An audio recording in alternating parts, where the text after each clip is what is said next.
Yesterday, a photographer caught something Pam Bondi didn't want anyone to see. Getty photographer Roberto Schmidt was shooting the House Judiciary Committee hearing. 5 hours of testimony. Attorney General Pam Bondi answering questions about the Epstein files. Cameras clicking, lawmakers arguing. And at some point during those 5 hours, Schmidt's camera captured an image that would expose everything. An image of Bondi's binder. Just a routine shot of the Attorney General at the witness table. But when you zoom in on that photo, you can see inside the cover of her binder. There's a page, clearly visible, labeled Jayapal Pramila Search History. Not a briefing document, not public information. What appears to be a printed list of exact document numbers from the Epstein Files Transparency Act database. The specific files that Congresswoman Pramila Jayapal had searched when she visited the Justice Department just 2 days earlier. This photo has sparked serious allegations. Democrats say the Department of Justice is tracking what members of Congress search, that they're surveilling the legislative branch, that they're monitoring which lawmakers look at which documents, then using that intelligence to prepare personal attacks for congressional hearings. If true, this is a separation of powers violation. And yesterday, it all fell apart in the most spectacular way possible. If you're new here, I'm Jordan Vale, and we're building a community of people who refuse to stand by while democracy is under attack. We need voices like yours in this fight, so hit that subscribe button. Let me show you exactly what happened yesterday. Because this wasn't testimony. This was a 5-hour meltdown that ended with photographic evidence of the Justice Department spying on Congress. Pam Bondi showed up to the House Judiciary Committee yesterday with a binder. Inside that binder were personal insults prepared for each Democratic member, attack lines, prepared comebacks, opposition research, and at least one page showing exactly what Congresswoman Jayapal had searched in the Epstein Files database. Here's how this works. Under the Epstein Files Transparency Act, members of Congress can view unredacted files at a Justice Department satellite office. They log in with a username. They search the database. They can read documents that are still redacted for the public. They take handwritten notes. No electronic devices allowed. The law was designed to give Congress oversight power, to let them see what the Justice Department is hiding, to hold the executive branch accountable. What members of Congress are now alleging is that the DOJ has been tracking who searches what. Every search, every document, every member. Democrats say the photo of Bondi's binder proves it. Monday and Tuesday of this week, Pramila Jayapal went to that office. She searched specific documents about Epstein, about his co-conspirators, about who knew what and when. She was preparing for yesterday's hearing with Attorney General Bondi, doing her job as a member of Congress, exercising oversight over the executive branch. And when Bondi showed up yesterday, she appears to have had a printout of Jayapal's search history. Not just general topics, what looks like specific document numbers, exact files. Jayapal spotted it. After the hearing, she went on CNN and said, "It is totally inappropriate and against the separations of powers for the DOJ to surveil us as we search the Epstein files." Bondi showed up today with a burn book that held a printed search history of exactly what emails I searched. That is outrageous, and I intend to pursue this and stop this spying on members. Then Jayapal raised a troubling question. Is this the whole reason they opened the files up to us 2 days early? So they could essentially surveil members to see what we were going to ask her about? That's the question now hanging over the Justice Department. Did they give Congress early access specifically to track what members would ask Bondi about? Representative Zoe Lofgren, a Democrat from California, told CNN, "It is wholly improper for DOJ to track congressional searches." Representative Jamie Raskin told reporters the binder suggested DOJ was monitoring, recording, and logging every document we choose to pull up. If these allegations are true, this is a constitutional violation. The executive branch surveilling the legislative branch, using congressional oversight activities against members, creating a chilling effect where lawmakers won't search files because they know someone might be watching. It would defeat the entire purpose of oversight. And that binder, that burn book full of personal attacks, Bondi used it all day. Representative Jamie Raskin is the ranking member of the Judiciary Committee. He's a former constitutional law professor. He tried to ask Bondi about the Epstein files. Bondi called him a washed-up loser lawyer, not even a lawyer. She said, "You sit here and you attack the president, and I am not going to have it." Representative Becca Balint is from Vermont. She's Jewish. Her grandfather was killed in the Holocaust. She asked Bondi about the Epstein files. Bondi attacked her for not voting for a resolution condemning the phrase "from the river to the sea" as anti-Semitic. Bondi said, "With this anti-Semitic culture right now, she voted against a resolution condemning "from the river to the sea" as anti-Semitic." Balint was furious. She said, "Do you want to go there, Attorney General? Are you serious? Talking about anti-Semitism to a woman who lost her grandfather in the Holocaust? Really?" Then Balint stormed out of the room. Representative Jayapal asked Bondi to turn around and apologize to the Epstein survivors who were sitting directly behind her. The survivors attended the hearing. They came to Washington to watch the Attorney General answer questions about Jeffrey Epstein's crimes, about the men who helped him, about the co-conspirators who have never been held accountable. They wore all white, a symbol, a statement. They sat in the front row where Bondi could see them if she turned around. Jayapal asked the survivors a question. She asked them to stand if the Department of Justice hadn't met with them about their cases, if the DOJ hadn't reached out, hadn't offered support, hadn't treated them like the victims they are. Every single survivor stood up. Every single one raised their hand. Not some of them, not most of them, all of them. Then Jayapal asked Bondi to turn around and apologize to them for the DOJ's failures, for not meeting with them, for exposing their information, for protecting powerful men while leaving survivors unprotected. Bondi refused. She said, "I'm not going to get in the gutter for her theatrics." She called Jayapal unprofessional.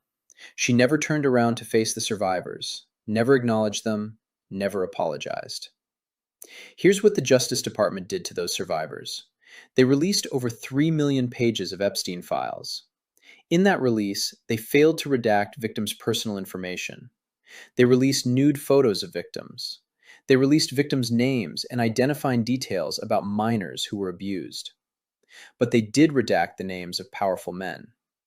To my right is an email that was sent by the victims' lawyers to the DOJ. It was a list of names not to redact. A list of names not to release. What did the DOJ do with this email? They released this email in the document production. Literally the worst thing you could do to the survivors, you did. And they're getting phone calls. A lot of these people didn't want to be known. And we know you touched the document because you redacted one name and you redacted the lawyer's name, but you left the survivor's name there. The next document I want to show you, that was in the title, the victims' survivors' names, all right? The title of this one is Child Sex Trafficking, Co-Conspirators, fully redacted. And by the way, I'm going to unredact them here. Les Wexner is in this. Now, your deputy attorney general said, oh, well, he appears hundreds of times in the files. But he doesn't appear in this file until I forced you to release it, where he's listed as a co-conspirator, not to tax evasion, but to child sex trafficking, not to prostitution, not to money laundering, child sex trafficking. And then finally, what we have here is the third exhibit that I have is emblematic of the FD 302 release. These are the documents that we need, that you're holding on to and over-redacting because they have the names of the men who are implicated. How do we know? Because the survivors gave testimony to the FBI, and it's in there. And what happens when you go to the portal at the DOJ to look at what's behind this redaction? Another redaction. So we can't even see them. And then there's some of these files you've pulled down from the website that we will never see because we can't search the redactions. Republican Congressman Thomas Massie from Kentucky co-sponsored the bill that forced the Epstein files release. He's not a Democrat. He's not part of the resistance. He's a Republican who worked with Democrat Ro Khanna to write the Epstein Files Transparency Act. The bill that passed the House 427-1, the bill Trump signed into law. Yesterday, he destroyed Pam Bondi. Massie held up an email. He said, "To my right is an email sent by the victim's lawyers to the DOJ. It was a list of names not to release. What did the DOJ do with this email? They released this email in the document production. Literally the worst thing you could do to the survivors, you did." Read that again. The victim's lawyers sent the DOJ a list of names that must not be released. Names of survivors, people who had been abused, minors who needed protection. And the Justice Department released that email. They released the list of names the victims begged them to keep secret. Literally, the worst thing you could do to survivors, you did. That's a Republican congressman who wrote the law, telling the Attorney General she betrayed the people she's supposed to protect. Massie asked Bondi, "Are you able to track who it was that obscured Les Wexner's name as a co-conspirator in an FBI document? Do you have that kind of accountability?" Les Wexner is the Victoria's Secret billionaire. His name was blacked out in documents where he was listed as a potential co-conspirator. Massie and Ro Khanna found 6 men whose names are redacted in the files, even though they appear to be likely incriminated. One is high up in a foreign government. One is described as a prominent individual. One appears to be a well-known retired CEO, possibly a sultan. Their names are protected, but the victims' names were exposed. Massie asked Bondi to read her best insult from the binder. When she refused, he wrote a giant 0 on a whiteboard. 0. The number of Epstein co-conspirators the Justice Department has indicted. Bondi's response? She accused Massie of Trump derangement syndrome. After the hearing, Massie posted on social media, "A funny thing about Bondi's insults to members of Congress who had serious questions. Staff literally gave her flashcards with individualized insults, but she couldn't memorize them, so you can see her shuffle through them to find the flashcard's insult that matches the member." According to Massie, she had to shuffle through insult cards because she couldn't remember which attack to use on which member. And here's the most surreal moment of the entire hearing. Representative Jerry Nadler asked Bondi, "How many Epstein co-conspirators have you indicted?" Bondi screamed over him, wouldn't answer. Both of them yelled over each other until Nadler's time expired. Later, when pressed on the same question, Bondi said this, "The Dow is over 50,000 right now. The S&P 500 is also up, and the NASDAQ is smashing records. Americans' retirement accounts are booming. That's what we should be talking about. We should be talking about making Americans safe." The Dow is over 50,000. That was her answer to a question about Epstein co-conspirators. As she spoke, lawmakers began whispering to each other. Bondi called it out. "What does the Dow have to do with anything? That's what they just asked. Are you kidding?" The room erupted into chaos. She also said Trump is the greatest president in American history.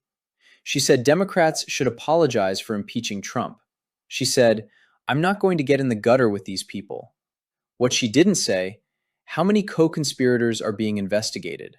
Why powerful men's names were redacted while victims' names weren't? Whether Trump will be investigated for his connections to Epstein? 0 answers, just stock market numbers and personal attacks. This is what authoritarianism looks like when it's falling apart, when the mask slips, when the quiet part gets said out loud, when a photographer catches what was never meant to be seen. The Attorney General of the United States showed up to Congress with a binder. Democrats say it was full of insults, pre-written attacks on individual members. According to Massie, flashcards she had to shuffle through. The photo appears to show she had what members searched in a database that was created specifically for congressional oversight. She refused to apologize to sex trafficking survivors sitting 10 feet behind her. Survivors who came to Washington hoping for accountability and got nothing. She called a Holocaust survivor anti-Semitic for asking about Epstein files. She bragged about the stock market when asked about child predators. She gave zero answers about zero indictments. And a photographer caught what appears to be evidence. Evidence that Democrats say destroys any remaining pretense that this is normal oversight or acceptable government conduct. That photo shows Jayapal Pramila Search History.